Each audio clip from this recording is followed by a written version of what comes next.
Welcome to Yogi Ram Podcast. High demand of viewers. Today we have the pleasure of hosting again Pawan Rawatji, an experienced lawyer and psychological counselor with over 20 years of experience. Today, Sir will guide us on important and special topic Bharat में अपराध और मानव मनोविज्ञान एक विश्लेषण. Once again, I want to tell all the viewers, Pawanji's initiative eDisha aims to find solution to family problems from a psychological perspective.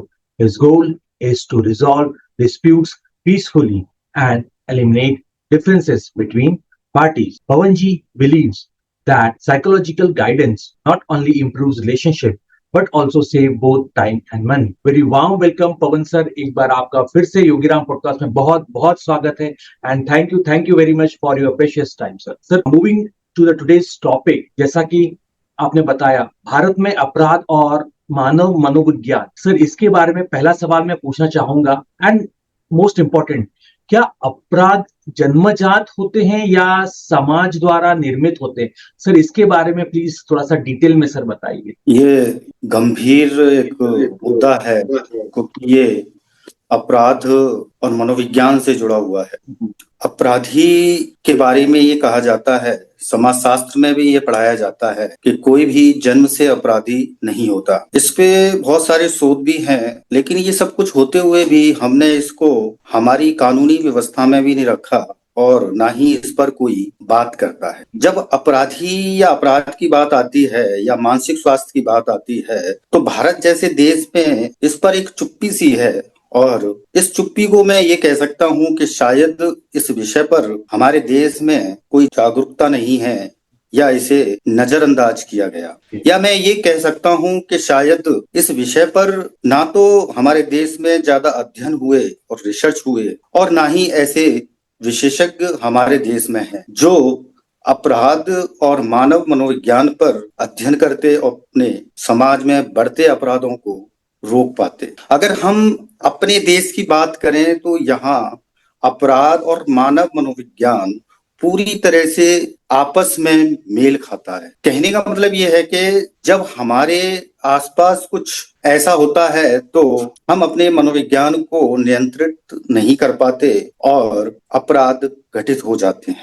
अगर आज मैं पिछले 30-40 साल पुरानी बात करूं तो हमारे देश में ऐसे कई क्षेत्र हैं जहां पर हत्याएं, मारपीट, एक दूसरे को चोट पहुंचाने जैसी घटनाएं आम तौर पर सुनाई देती थी. मैं जहां से बिलोंग करता हूं वहां पर सबसे ज्यादा मारपीट, एक दूसरे को चोट पहुंचाना या फिर हत्या के मामले घटित होते थे. और जब हमने वकालत के पेशे में कदम रखा तो हमने पाया कि राजस्थान हाई कोर्ट में जो आपराधिक मामले सबसे ज्यादा आते हैं उसका एक अलग आंकड़ा था. अगर मैं राजस्थान की बात करूं तो सबसे ज्यादा जो आपराधिक मामले आते थे वो दौसा, भरतपुर, करौली, गंगापुर सिटी, कोटा, सवाई माधोपुर और धौलपुर, जिसमें सबसे ज्यादा आपराधिक मामले हमने अपने वकालत के पेशे में देखे. लेकिन जैसे जैसे थोड़ा सा समय बदला या मैं ये कहूं कि हमारा जो मानसिक विकास हुआ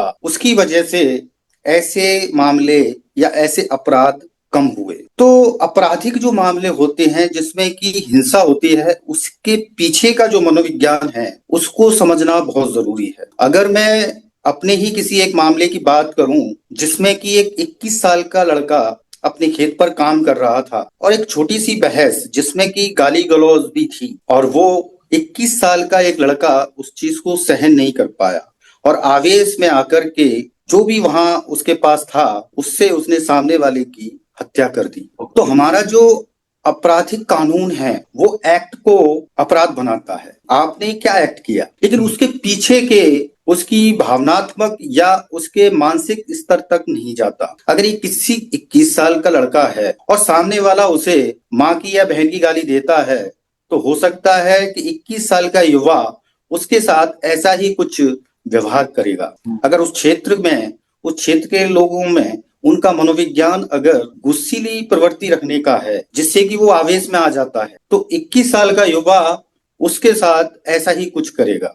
तो मान करके चलिए कि अगर इस तरीके का एक एक्ट जो कि खेत के आसपास हुआ है तो वहां पर ज्यादातर आपको कुल्हाड़ी या फिर और कोई ऐसे साधन जो खेती में काम आते हैं, तो शायद अगर एक बार भी करेगा वो उस पर, तो वो मर सकता है। तो इसे हत्या जैसा मामला कहा जा सकता है। लेकिन एक 21 साल का युवा जो आवेश में आकर के ऐसा एक्ट कर देता है, तो इसके पीछे के कारण और भविष्य में जो उस बच्चे के साथ होगा उस पर गौर करना जरूरी है। तो 21 साल का अगर एक बच्चा है जो कि आवेश में आकर के हत्या कर देता है, तो इसमें सबसे ज्यादा अगर उसके भविष्य की बात करें तो वो समाज में स्थापित नहीं हो पाएगा, क्योंकि ये अपराध अगर हम गौर से देखें तो किसी घटना को दर्शाता है, खास करके हमारा जो मनोविज्ञान है उसकी मनोस्थिति को दर्शाता है कि किसी ने किसी को ऐसे शब्द बोले जिससे कि वो आवेश में आ गया।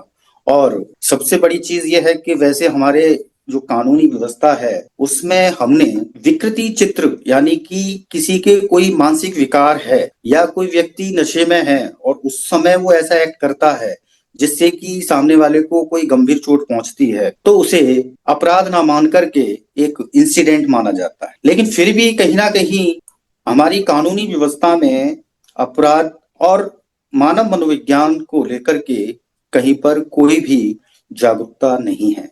तो जैसा कि मैंने अभी आपको बताने की कोशिश की कि कैसे अपराध और मानव मनोविज्ञान एक दूसरे से रिलेट करते हैं, तो उसी का ही एक परिणाम निकल के आता है कि कोई भी घटना। अब जैसे अगर मैं किसी परिवार में होने वाली घरेलू हिंसा की बात करूं, तो आप जान पाएंगे कि मानव मनोविज्ञान और हमारे बाहर की स्थितियां, जैसा कि आपका प्रश्न है कि ये जन्मजात से होता है, तो यहाँ पर एक चीज क्लियर है कि अपराध जन्म से नहीं होता, किसी इंसान की बाहरी स्थितियां कैसी हैं ये उस पर डिपेंड करता है। तो आपने ज्यादातर देखा होगा कि जो अपराधी होते हैं वो जैसे परिवेश में रहते हैं उनका अपराध करने का तरीका वैसा ही होता है। अगर मैं चोरी या लूटपाट की बात करूं तो ये वो लोग होते हैं जो ज्यादातर कच्ची बस्तियों या फिर कबीलों या अलग अलग तरीके से जीवन यापन करते हैं। अगर हम दूसरे अपराधों की बात करें जिसमें कि हमारी जो वित्तीय संस्थाएं हैं,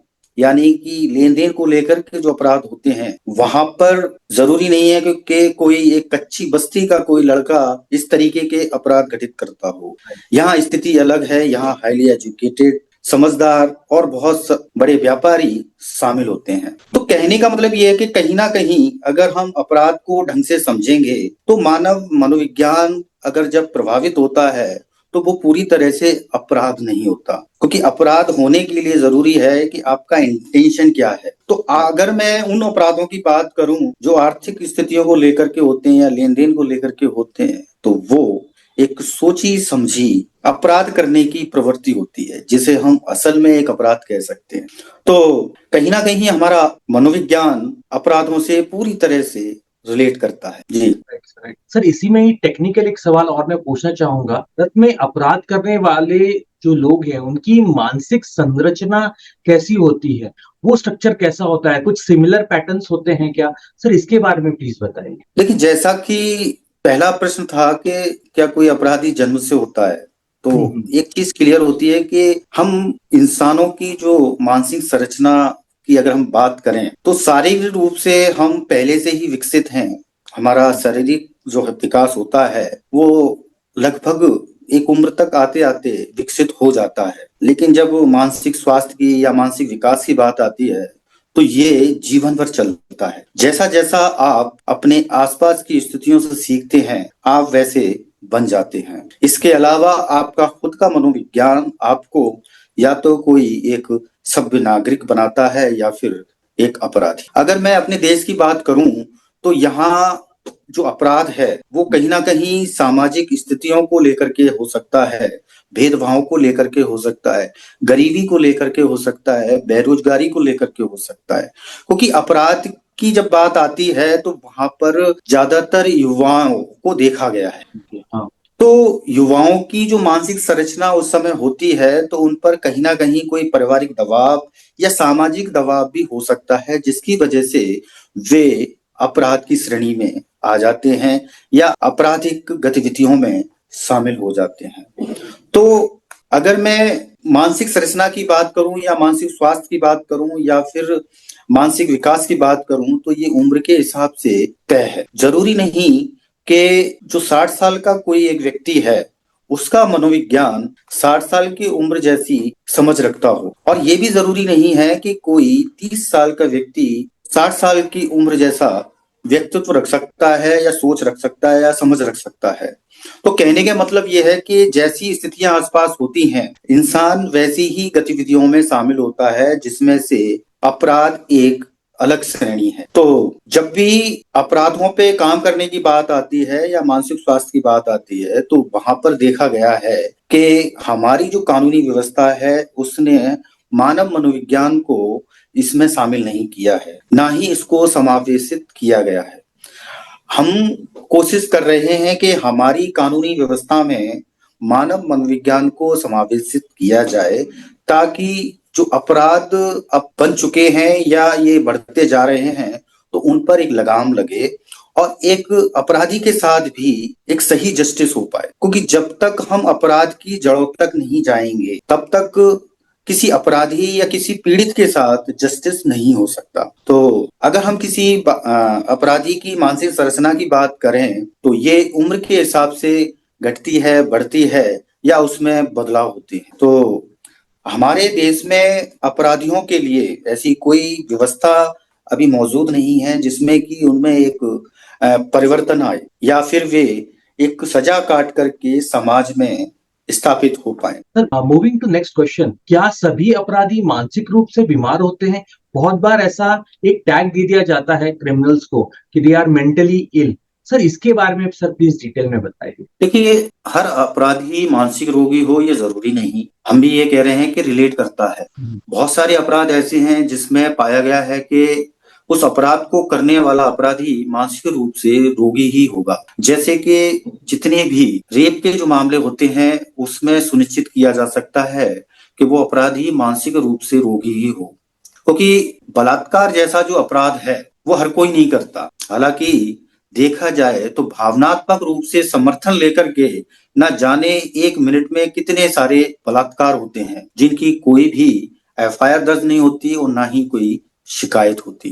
तो कहने का मतलब ये है कि बलात्कार जैसा जो एक अपराध है इसमें कहीं ना कहीं हर अपराधी की, चाहे वो अपराध की श्रेणी में आता हो या ना आता हो, लेकिन कहीं ना कहीं वो मानसिक रूप से उस चीज के प्रति बहुत ज्यादा भावनात्मक रूप से या शारीरिक रूप से प्रभावित है, जिसे कि वो अपनी जरूरत समझता है। जैसे हम कहते हैं कि जरूरतें या आवश्यकताएं आविष्कार की जननी है, ऐसे ही कहा जा सकता है कि हमारी आवश्यकताएं अपराध की जननी है। अगर एक युवा जो बेरोजगार है, जिसके पास बहुत सारी जिम्मेदारियां हैं और वो ऐसे परिवेश में रहा जहां पर उसने चोरी चकारी लूटपाट सीखी, तो हो सकता है कि वो बड़ा होकर के एक आदतन अपराधी बने। जैसे कि आजकल आप सुनते होंगे कि कभी भी किसी की गर्दन से चैन खींच लेते हैं। आपने पिछले 20 सालों में देखा होगा कि चैन स्नेचर जो होते हैं वो वाले अपराध बढ़ते जा रहे हैं। यानी कि उन्होंने इसको एक अपना आजीविका बना रखा है जिससे कि वो अपने परिवार को पालते हैं। तो चोरी जैसा, लूटपाट जैसा जो अपराध होता है वो जरूरत को लेकर के होता है, और बलात्कार जैसे अपराध जो होते हैं उसमें कहीं ना कहीं उसका अपना मानसिक स्वास्थ्य भी शामिल होता है। तो कहने का मतलब ये है कि हर अपराध की जड़ अलग है। आज जो अपराध हो रहे हैं बड़े स्तर पर जो हो रहे हैं, जैसे कि हम सुनते हैं कि सट्टेबाजी हो रही है, हवाला का पैसा इधर से उधर हो रहा है, तो क्या वे मानसिक रोगी हैं? हाँ, हो सकता है कि वे पैसे के लालच में या लोभ के लिए या फिर उनकी जो वासना है पैसे के प्रति वो भी एक मानसिक स्वास्थ्य को ही दर्शाती है। जैसे कि अगर मैं श्रीमद् भगवत गीता की बात करूं तो वहां पर जो सबसे बड़ा मानसिक विकार बताया है वो है कामना, यानी कि आपकी इच्छाएं। तो मैं इसको इससे इसलिए रिलेट कर रहा हूं कि कहीं ना कहीं हमारी भारतीय संस्कृति में इच्छाओं को, संग्रह को, कामनाओं को अपराध घटित करने में मदद करने वाली एक घटना या एक कारण माना जा सकता है कि अगर आपकी कामनाएं हैं तो वो आपको अपराध की तरफ ले जा सकती हैं। अब वो अपराध जो हमारी कानूनी व्यवस्था में बनाए गए हैं वो भी हो सकते हैं या फिर रोज हर क्षण घटने वाले अपराध भी हो सकते हैं, जिनके बारे में मैंने आपको बताया कि उनकी ना तो शिकायत होती ना एफआईआर। तो कहने का मतलब ये है कि कहीं ना कहीं हम इंसानों की जो जरूरतें हैं वो इंसानों को अपराध की तरफ लेकर के जाती है। मान लीजिए एक 12 या 13 साल का बच्चा है और उसकी आर्थिक स्थितियां सही नहीं है या उसे समय पर वो चीजें नहीं मिलती, तो हो सकता है कि वो चोरी करना सीखे। यानी कि आपकी जरूरतें, आपकी आवश्यकताएं भी आपको एक अपराधी बनाती हैं, चाहे वो एक छोटे स्तर पर हो, लेकिन कहीं ना कहीं वो आपको एक अपराधी बनाती। लेकिन हमने अपनी कानूनी व्यवस्था में बड़े बड़े जघन्य अपराध, जिसमें कि किसी को चोट पहुंचाना, किसी के साथ मारपीट करना, किसी के साथ गाली गलौज करना, किसी की हत्या कर देना, इनको अपराध की श्रेणी में रखा। लेकिन इनके पीछे के मनोविज्ञान पर अगर हम जाते हैं तो वहां हमें कुछ चीजें ऐसी ही देखने को मिलती हैं, जैसे कि लज्जा भंग करना, अश्लील साहित्य पढ़ना या उसे बेचना, ये भी एक अपराध की श्रेणी में आता है। आखिर एक अश्लील साहित्य बेचना अपराध की श्रेणी में क्यों आता है, जबकि अश्लीलता हर जगह मौजूद है और इसे अपराध की श्रेणी में रखा गया है, लेकिन फिर भी ये हर जगह मौजूद है। क्या अपराध की श्रेणी में रखते हुए यह अपराध कम हुआ? शायद नहीं। क्या रेप के मामले या पारिवारिक स्तर पर या सामाजिक स्तर पर या किसी इंडस्ट्रीज में जिस तरीके के बलात्कार होते हैं, जिसमें सहमति हो या ना हो, इच्छा हो या ना हो, क्या वो अपराध नहीं है? क्या कानूनी व्यवस्था में अपराध सिर्फ बनाए गए? क्या हमने ये सोचा कि इन अपराधों को कम कैसे किया? अगर आज आंकड़े निकालें तो अपराध का जो आंकड़ा है, अपराधियों का जो आंकड़ा है, वो बढ़ता ही नजर आ रहा है। तो कहने का मतलब ये है कि सभी अपराधी मानसिक रोगी नहीं होते, उनकी आवश्यकताएं भी इसमें शामिल होती हैं, तब ऐसे अपराध घटित होते हैं। Sir, moving to next question, कितना इम्पैक्ट है टेक्नोलॉजी और सोशल मीडिया का ऑन क्राइम? जब मैं तकनीक और सोशल मीडिया के बारे में जब बोलूं तो अपराध पर क्या प्रभाव डालता है?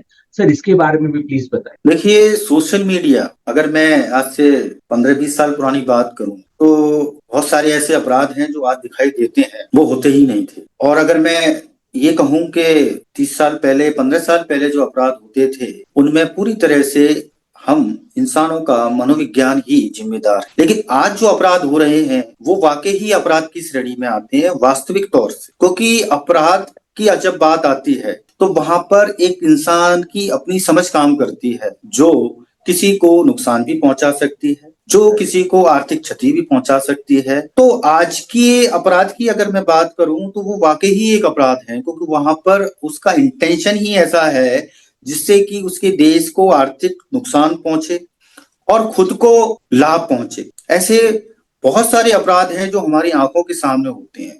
जैसे कि अगर मैं बात करूं कि आपके यहाँ जो दूध देने आता है वो उस दूध में पानी मिलाता है, आप जो गरम मसाले या खाना जो खा रहे हैं उसमें मिलावट होती ही होती है। आज ये चारों तरफ बात होती है, कानून व्यवस्था भी है, लेकिन क्या ये अपराध कम हुए या और ज्यादा हो रहे हैं? जबकि हमारे देश में ऐसी कानूनी व्यवस्था है कि आप कोई भी मिलावटी चीज नहीं बेच सकते। अगर बेचते पाए जाते हैं तो इसमें ऐसी सजा का प्रावधान है जो लंबी चलने वाली। लेकिन जितने बड़े अपराध बने उतना ही भ्रष्टाचार भी है। हमने कभी नहीं सुना ना देखा कि कोई मिलावटखोर जेल में बंद है, लेकिन फिर भी हम रोज मिलावटी ही चीजें खा रहे हैं। लेकिन ये अजीब सी बात है, जहां पर इसे ऐसा अपराध रखा गया है, माना गया है, जो कि धीरे धीरे हम इंसानों को मार रहा है, फिर भी मिलावट और इस तरीके के अपराध जारी है। तो ये जो अपराध है वो आज सोशल मीडिया के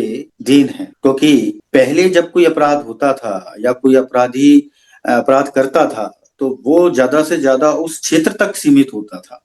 यानी कि जो जघन्य अपराध होते थे या ऐसी चीजें घटित होती थी वो ज्यादा जगह तक नहीं पहुंच पाती थी। अगर आज हम बात करें अपराध की तो हमारा जो सोशल मीडिया है वो अपराधों को असल में अब जन्म दे रहा है।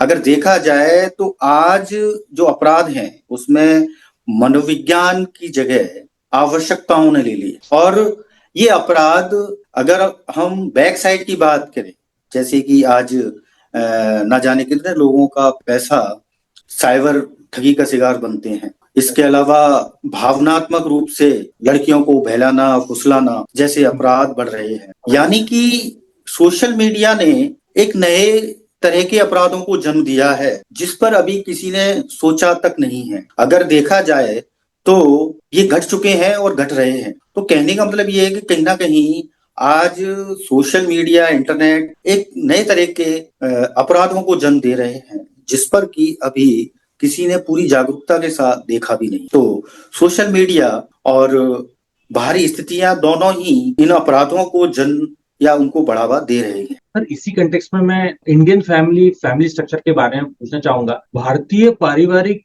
ढांचे का अपराध पर क्या प्रभाव है? देखिए, वैसे तो परिवार जो होता है किसी बच्चे को सभ्य नागरिक बनाने के लिए होता है, लेकिन पिछले 40-50 सालों में जो अपराधी बने हैं वो पारिवारिक ढांचे की ही देन है, क्योंकि कोई भी बच्चा है वो परिवार में ही जन्म लेता है और वहीं से ही तय होता है कि वो अपराधी बनेगा या एक सभ्य नागरिक।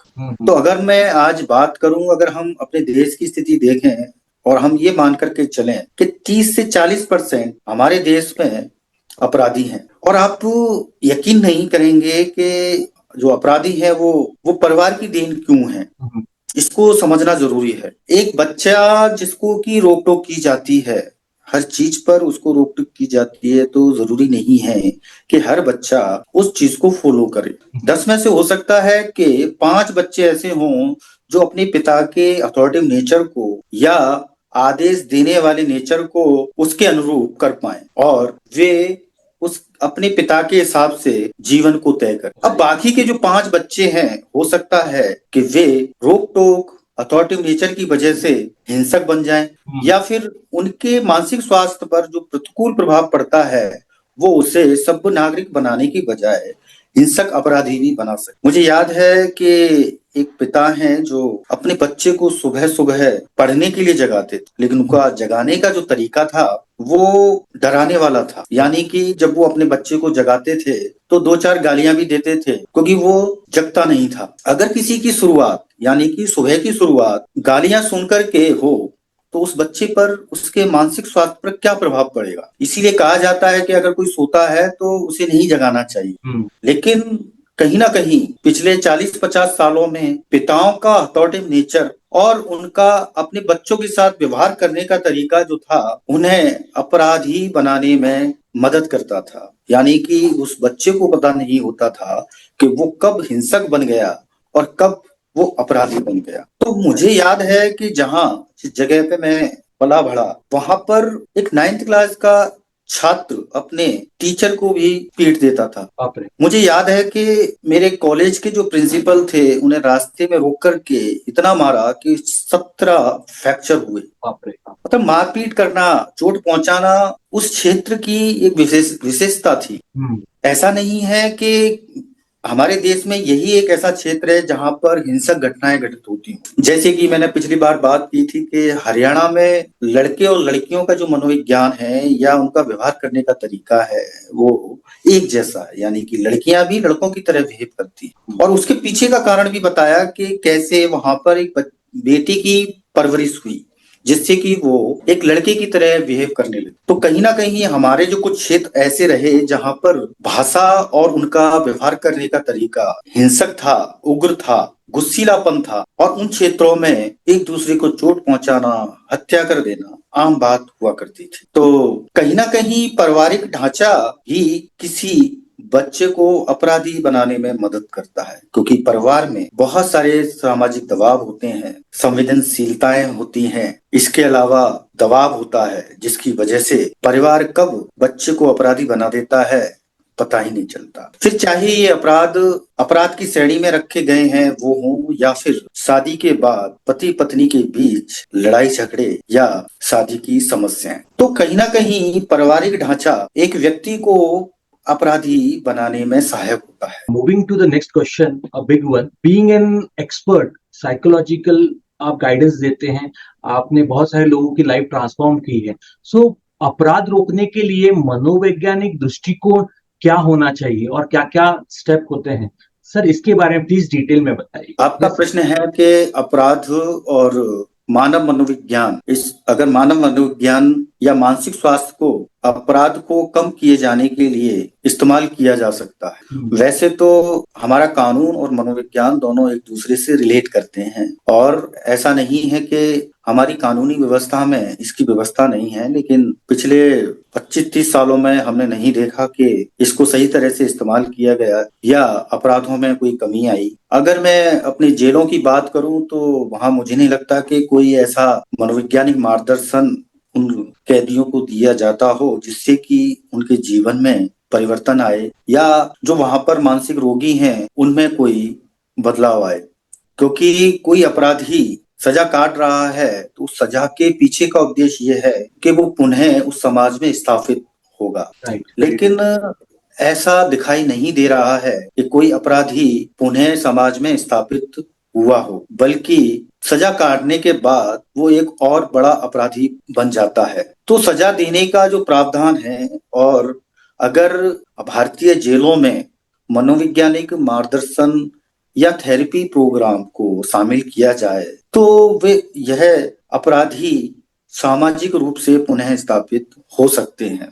क्योंकि जो अपराधी सजा काट रहा है वो उस जेल में रह करके पश्चाताप की भावना में आता है। क्योंकि बहुत सारे अपराध ऐसे होते हैं जो, जैसा कि मैंने आपको बताया, कि आवेश में आकर के या फिर गुस्से में आकर के घटित होते हैं। लेकिन हमारे कानूनी व्यवस्था में एक्ट को शामिल किया गया है और एक्ट को ही देखा जाता है, उसके पीछे के इरादे या उसके पीछे के मनोविज्ञान को नहीं देखा जाता, जिसकी वजह से बहुत सारे अपराधी ऐसे हैं जो अपराध घटित होने के बाद ही उस घटना से या अपराध से अवगत हो जाते हैं। लेकिन दुर्भाग्य से हमारी कानूनी व्यवस्था कुछ ऐसी है जिसकी वजह से ऐसे अपराधी भी जेल में सजा काट रहे हैं। इसके अलावा परिवार में जो घरेलू हिंसा जो दिखाई देती है वो भी पूरी तरह से अपराध की श्रेणी में नहीं आती। हालांकि घरेलू हिंसा को, जिसका कि अलग से एक अधिनियम बना हुआ है, उसमें घरेलू हिंसा को अपराध की श्रेणी में रखा गया है। लेकिन हमने जब अपने वकालत के क्षेत्र में काम किया, पारिवारिक समस्याओं पे काम किया, तो देखा कि 80% घरेलू हिंसा के जो मामले हैं वो आपराधिक नहीं होते। मान करके चलिए, अगर पति और पत्नी के बीच में कोई लड़ाई झगड़े होते हैं तो वहां पर बाल खींचना, चांटे मारना, इस तरीके की घटनाएं घटित होती हैं, तो इसको भी अपराध की श्रेणी में रखा है।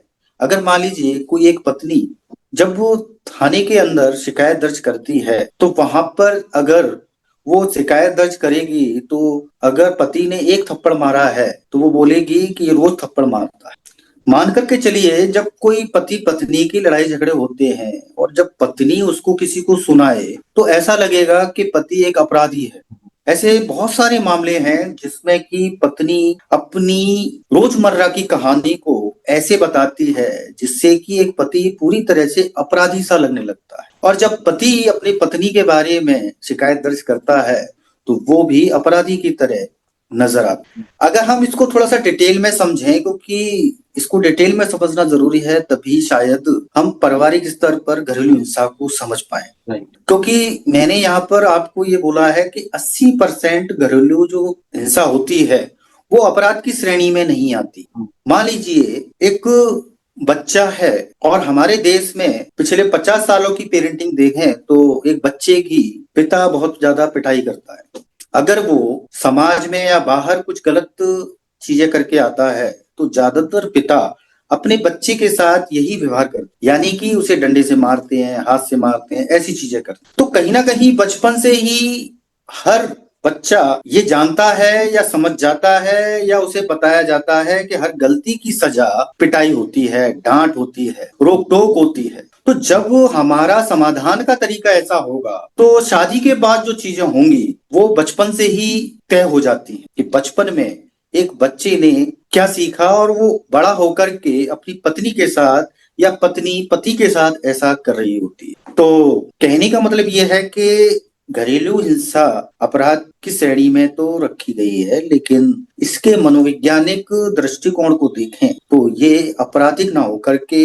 भावनात्मक स्तर पर है। किसी भी इंसान का समस्याओं के प्रति समाधान का तरीका या तो बन चुका है और ये जारी है। इसीलिए ज्यादातर लोग इसी तरीके से समस्याओं का समाधान, अगर किसी की पत्नी एक ही चीज को बार बार बोल रही है और शादी को 10 या 15 साल हो गए हैं, तो सामने वाले के ऊपर यानी कि पति के ऊपर जो प्रभाव पड़ता है, मनोवैज्ञानिक प्रभाव जो पड़ता है, वो उसमें इरिटेशन पैदा करने वाला, जो व्यवहारिक तौर पर घरेलू हिंसा जैसा लग सकता है। अब जैसे कि मैं अगर एक एग्जांपल दूं पति पत्नी की लड़ाई झगड़े की, तो वहां पर पत्नी को बहुत ज्यादा गुस्सा आ रहा और लड़ाई झगड़े में जब वो अपना सामान पैक करने के लिए अलमारी के पास गई, तो उसने जोर से उस अलमारी को खोला और वो अलमारी पलट करके उसके चेहरे पर लगी, जिससे कि वो लहूलुहान हो गई। और ये लड़ाई कई दिनों से चल रही थी, तो पड़ोसी ने पुलिस को फोन किया। तो जब पुलिस वहां पर आई तो पत्नी लहूलुहान थी और एक ही प्रथम दृष्टया में